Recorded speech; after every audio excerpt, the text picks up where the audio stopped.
Lalu diberitahukanlah kepada Yoab, "Ketahuilah, raja menangis dan berkabung karena Absalom." Pada hari itulah kemenangan menjadi perkabungan bagi seluruh tentara. Sebab pada hari itu, tentara itu mendengar orang berkata, "Raja bersusah hati karena anaknya." Sebab itu, tentara itu masuk kota dengan diam-diam pada hari itu. Seperti tentara yang kena malu kembali dengan diam-diam karena melarikan diri dari pertempuran. Raja menyelubungi mukanya dan dengan suara nyaring merataplah raja. "Anakku,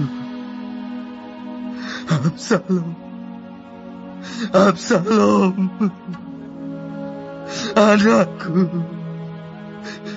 anakku." Lalu masuklah Yoab menghadap raja di kediamannya serta berkata, "Pada hari ini, engkau mempermalukan semua hambamu yang telah menyelamatkan nyawamu pada hari ini, dan nyawa anak-anakmu laki-laki dan perempuan, dan nyawa istri-istrimu, dan nyawa gundik-gundikmu, dengan mencintai orang-orang yang benci kepadamu, dan dengan membenci orang-orang yang cinta kepadamu. Karena pada hari ini, engkau menunjukkan bahwa panglima-panglima dan anak buah tidak berarti apa-apa bagimu. Bahkan aku mengerti pada hari ini bahwa seandainya Absalom masih hidup dan kami semua mati pada hari ini, maka hal itu kau pandang baik. Oleh sebab itu, bangunlah, pergilah keluar, dan berbicaralah menenangkan hati orang-orangmu.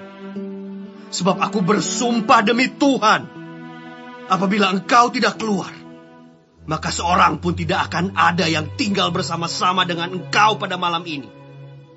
Dan hal ini berarti celaka bagimu, melebihi segala celaka yang telah kau alami sejak kecilmu sampai sekarang."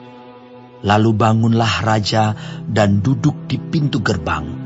Maka diberitahukanlah kepada seluruh rakyat demikian.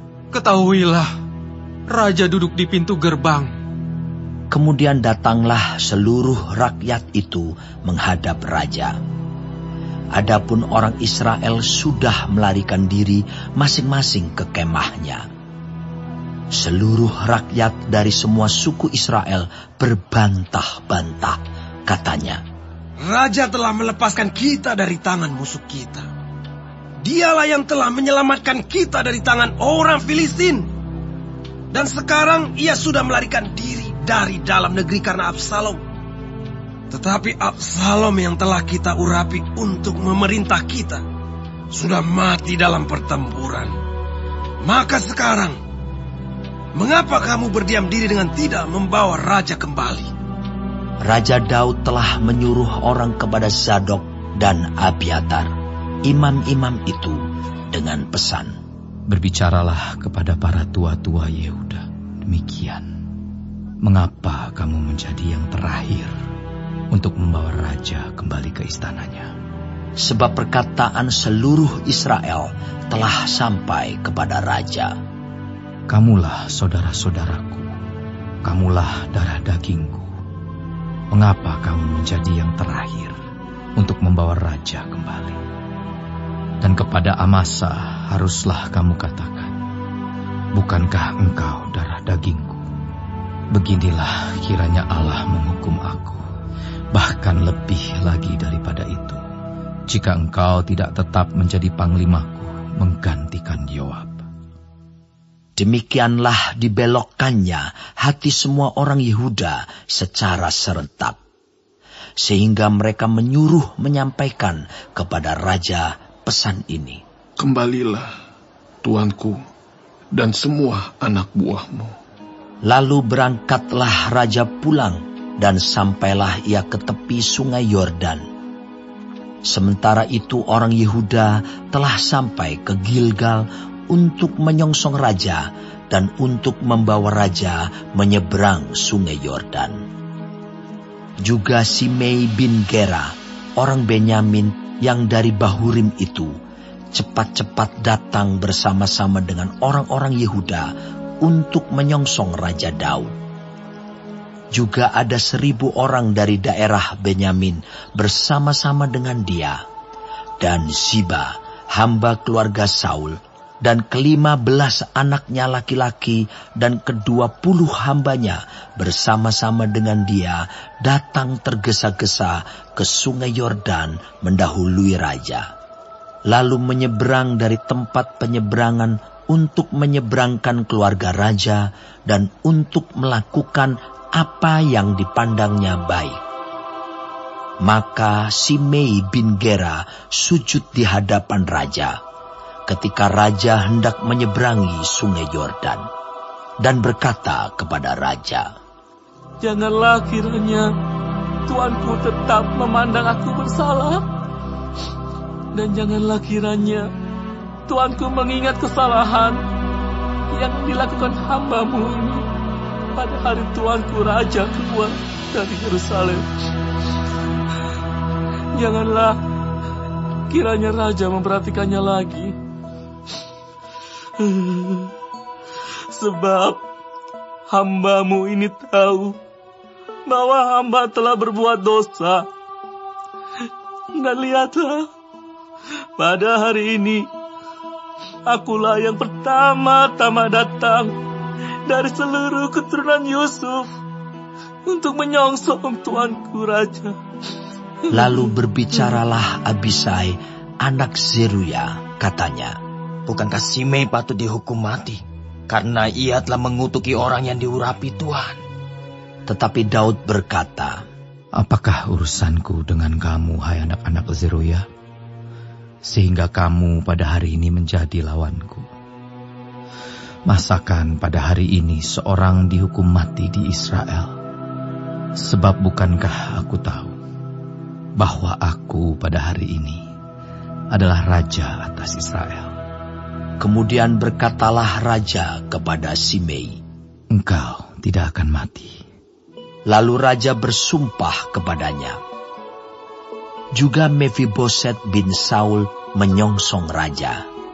Ia tidak membersihkan kakinya dan tidak memelihara janggutnya, dan pakaiannya tidak dicucinya sejak raja pergi sampai hari ia pulang dengan selamat. Ketika ia dari Yerusalem menyongsong raja, bertanyalah raja kepadanya, "Mengapa engkau tidak pergi bersama-sama dengan aku, Mefiboset?"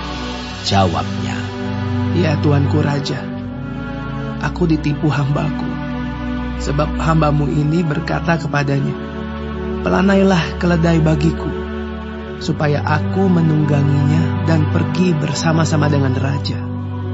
Sebab hambamu ini timpang. Ia telah memfitnahkan hambamu ini kepada tuanku raja. Tetapi tuanku raja adalah seperti malaikat Allah. Sebab itu, perbuatlah apa yang tuanku pandang baik. Walaupun seluruh kaum keluargaku tidak lain dari orang-orang yang patut dihukum mati oleh tuanku raja. Tuanku telah mengangkat hambamu ini di antara orang-orang yang menerima rezeki dari istanamu. Apakah aku lagi? Dan untuk apa aku mengadakan tuntutan lagi kepada raja?" Tetapi raja berkata kepadanya, "Apa gunanya engkau berkata-kata lagi tentang halmu? Aku telah memutuskan. Engkau dan Ziba harus berbagi ladang itu." Lalu berkatalah Mefiboset kepada raja, "Biarlah ia mengambil semuanya, sebab tuanku raja sudah pulang dengan selamat." Juga Barzilai orang Gilead itu telah datang dari Ragelim dan ikut bersama-sama raja ke sungai Yordan untuk mengantarkannya sampai di sana. Barzilai itu sudah sangat tua, 80 tahun umurnya. Ia menyediakan makanan bagi raja selama ia tinggal di Mahanaim, sebab ia seorang yang sangat kaya. Berkatalah raja kepada Barzilai, "Ikutlah aku. Aku akan memelihara engkau di tempatku di Yerusalem." Tetapi Barzilai menjawab raja, "Berapa tahun lagikah aku hidup, sehingga aku harus pergi bersama-sama dengan raja ke Yerusalem. Sekarang ini aku telah berumur 80 tahun. Masakan aku masih dapat membedakan antara yang baik dan yang tidak baik? Atau masih dapatkah hamba-Mu ini merasai apa yang hamba makan atau apa yang hamba minum? Atau masih dapatkah aku mendengarkan suara penyanyi laki-laki dan penyanyi perempuan? Apa gunanya hamba-Mu ini lagi menjadi beban bagi Tuanku Raja? Sepotong jalan saja hamba-Mu ini berjalan ke seberang Sungai Yordan bersama-sama dengan Raja. Mengapa Raja memberikan ganjaran yang sedemikian kepadaku? Biarkanlah hamba-Mu ini pulang, sehingga aku dapat mati di kotaku sendiri, dekat kubur ayahku dan ibuku. Tetapi inilah hamba-Mu Kimham. Ia boleh ikut dengan Tuanku Raja. Perbuatlah kepadanya apa yang Tuanku pandang baik. Lalu berbicaralah Raja. Baiklah, Kimham ikut dengan aku. Aku akan berbuat kepadanya apa yang kau pandang baik. Dan segala yang kau kehendaki daripadaku akan kulakukan untukmu. Kemudian seluruh rakyat menyeberangi Sungai Yordan. Juga Raja menyeberang setelah berpamitan dengan Barzilai dengan ciuman. Lalu orang ini pun pulanglah ke tempat kediamannya. Sesudah itu berjalanlah Raja terus ke Gilgal dan Kimham ikut dengan dia. Seluruh rakyat Yehuda bersama-sama setengah dari rakyat Israel telah mengantarkan Raja. Tetapi seluruh orang Israel datang menghadap Raja dan berkata kepada Raja, "Mengapa saudara-saudara kami, orang-orang Yehuda itu, menculik Raja dan membawa dia menyeberangi Sungai Yordan dengan keluarganya, dan semua orang Daud yang menyertai dia?" Lalu semua orang Yehuda menjawab orang-orang Israel itu, "Oleh karena Raja kerabat kami, mengapa kamu menjadi marah karena hal ini? Apakah kami makan apa-apa atas biaya Raja? Apakah kami mendapat keuntungan?" Tetapi orang-orang Israel itu menjawab orang-orang Yehuda, "Kami 10 kali lebih berhak atas Raja. Sebagai anak sulung, kami melebihi kamu. Mengapa kamu memandang kami rendah? Bukankah kami yang pertama-tama harus membawa Raja kami kembali?" Tetapi perkataan orang-orang Yehuda itu lebih pedas daripada perkataan orang-orang Israel.